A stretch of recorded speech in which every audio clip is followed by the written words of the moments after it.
বলতে গেলে ইউরোপের ঝকঝকে চকচকে এই দেশটির মূল জ্বালানি শক্তি আফ্রিকা। প্যারিসের প্রতিটি ঝকঝকে চকচকে এই দেশটির মূল জ্বালানি শক্তি আফ্রিকা। প্যারিসের প্রতিটি ইটে লেখা আছে আফ্রিকা মানুষদের শোষণের গল্প। এমনকি আজ ফরাসিদের আভিজাত্যের যতটুকু গৌরব, তার আড়ালে রয়েছে আফ্রিকার কালো মানিকদের নির্মম শোষণের ইতিহাস।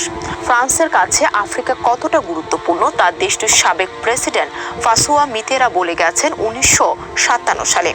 আফ্রিকার উপর নিয়ন্ত্রণ টিকে রাখতে না পারলে, একবিংশ শতাব্দীর ইতাকে নিয়ন্ত্রণ করতে না পারলে ফ্রান্স তৃতীয় বিশ্বের দেশে পরিণত হবে। আফ্রিকার বুকে ফরাসিদের এই শোষণের ইতিহাস জানতে হলে দ্বিতীয় বিশ্বযুদ্ধ পরবর্তী সময়ে ফিরে যেতে হবে। তখন ফ্রান্স তার কলোনিগুলোকে স্বাধীনতা দেওয়ার সময় দুর্বল রাষ্ট্রগুলোর জন্য এক অর্থনৈতিক ফাঁদ তৈরি করে। তখন কলোনিয়াল প্যাক্ট নামে এক চুক্তির নামে পশ্চিম ও মধ্য আফ্রিকার 14টি দেশের অর্থনীতির পুরোপুরি নিয়ন্ত্রণ নেয় ফ্রান্স। এই 14টি দেশ হলো Benin, Burkina Faso, Ivory Coast, Mali, Niger, Central African Republic, Niger, Senegal, Togo, Guinea Bissau, Equatorial Guinea, Chad, Gabon ও কঙ্গো। চুক্তি অনুসারে এই দেশগুলো তাদের অর্জিত সব বৈদেশিক মুদ্রা ফ্রেঞ্চ ট্রেজারিতে জমা রাখতে বাধ্য, কিন্তু নিজেদের প্রয়োজনে এর মধ্য থেকে মাত্র 15% বৈদেশিক মুদ্রা তারা উত্তোলন করতে পারবে। যদি কখনো এর বেশি অর্থের প্রয়োজন হয়, তাহলে তাদের নিজেদেরই অর্থ ফ্রান্সের কাছ থেকে ঋণ নিতে হবে, আর এর জন্য ফ্রান্সকে সুদ দিতে হয় কমার্শিয়াল রেটে। কিন্তু এই ঋণের পরিমাণ কখনই 20% বেশি হতে পারবে না। অথচ ফ্রেঞ্চ ট্রেজারিতে তাদের জমা রাখা প্রায় $500 বিলিয়ন ঠিকই প্যারিসের শেয়ার বাজারে বিনিয়োগ করে লভ্যাংশ পাচ্ছে ফ্রান্স। এর কোনো হিসাব তারা আফ্রিকার দেশগুলোকে দেয় না। আফ্রিকা ফ্রান্সের শোষণ এখানেই শেষ নয়। ফ্রান্স একদিকে আফ্রিকার দেশগুলোর অর্জিত বৈদেশিক মুদ্রা দখলে নিয়েছে, অন্যদিকে চাপিয়ে দিয়েছে উপনিবেশিক ঋণের বোঝা। ফরাসিরা নিজেদের শাসনের সুবিধার্থে তাদের কলোনিগুলোতে বিভিন্ন অবকাঠামো নির্মাণ করেছিল, কিন্তু তারা কৌশলে এই নির্মাণ ব্যয় দেখিয়েছিল স্ব দেশের সরকারি ঋণ হিসেবে, যার ফলে এই দেশগুলো স্বাধীন হলেও আজও তাদের সেসব অবকাঠামোর জন্য ঋণের বোঝা বয়ে বেড়াতে হচ্ছে। ভারতীয় উপমহাদেশের ব্রিটিশরাও অনেক অবকাঠামো নির্মাণ করেছে, কিন্তু তারা ফরাসিদের মতো এমন বর্বর আচরণ করেনি। আফ্রিকার প্রাকৃতিক ও খনিজ সম্পদের নিয়ন্ত্রণও ফ্রান্সের হাতে। পশ্চিম ও মধ্য আফ্রিকার ফ্রেঞ্চ কলোনিগুলো যখন স্বাধীনতা লাভ করে, তখন তাদের এক অসম চুক্তি করতে বাধ্য করে।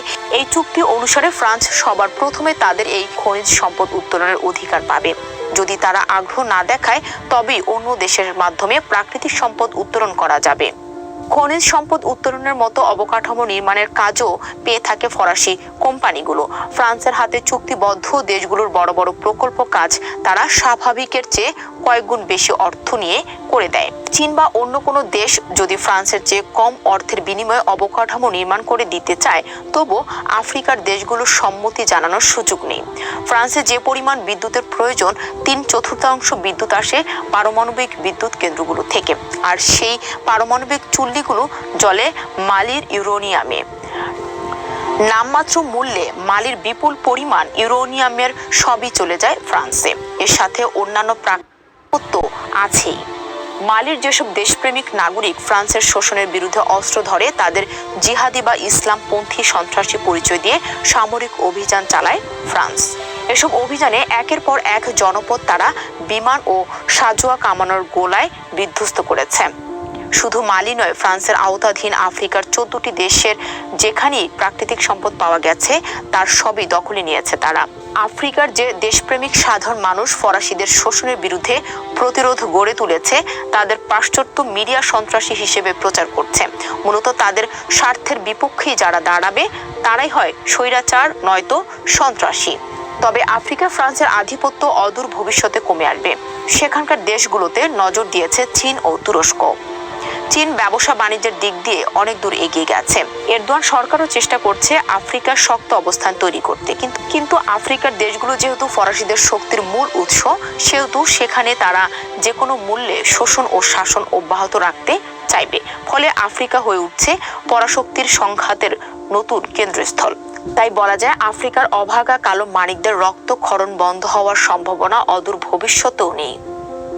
সুপ্রিয় দর্শক, আজ এই পর্যন্ত। আবারও ফিরবো নতুন কোনো সংবাদ নিয়ে। সে পর্যন্ত দূরবীন নিউজের সাথেই থাকুন। ধন্যবাদ সবাইকে।